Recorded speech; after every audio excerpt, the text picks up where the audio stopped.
Hello!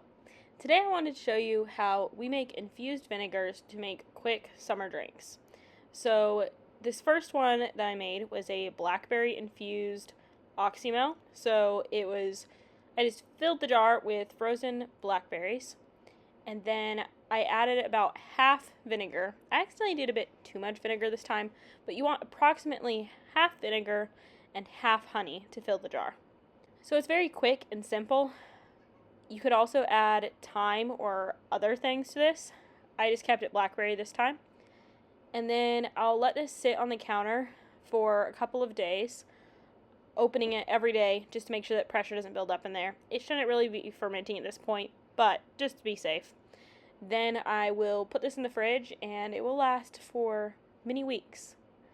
To make this into a drink, I just add some of this syrup to sparkling water, and I like to mix and match my syrups. That's why I made this one kind of basic, so that it can be easily combined with other flavored vinegars and oxymels. One of our favorites is a cranberry infused honey. So for that one, you just fill the jar.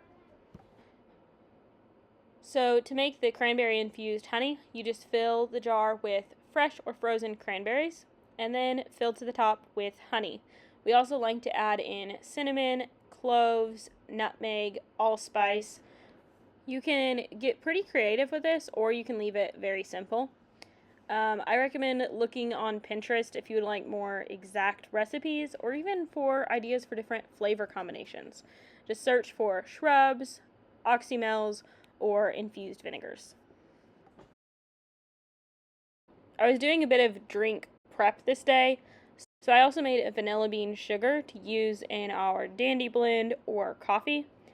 I must say, I didn't quite like this recipe. I found it on Pinterest, and the vanilla flavor got in there well, but the little bits of vanilla bean were very annoying, so it didn't work out the best. I think it would be better just to scrape out the seeds from the vanilla bean pod and then put the pods in the sugar to infuse into the sugar, or just to make a vanilla syrup.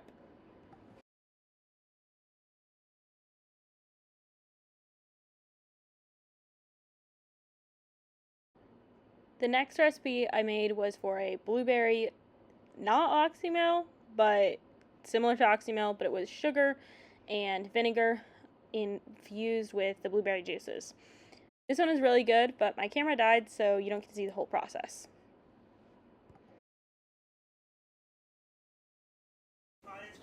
Then when we went to the Oriental Market, I saw that they had kumquats, and I've made a recipe called Hong Kong Sundae from my Tasting the Decade series. I will link that below. And it was a 1950s recipe that was a sundae topping, and you mix together kumquats with pineapple and ginger and orange marmalade and a few other things, and we really loved it. But when I made that, we used canned kumquats, preserved kumquats, that are no longer available.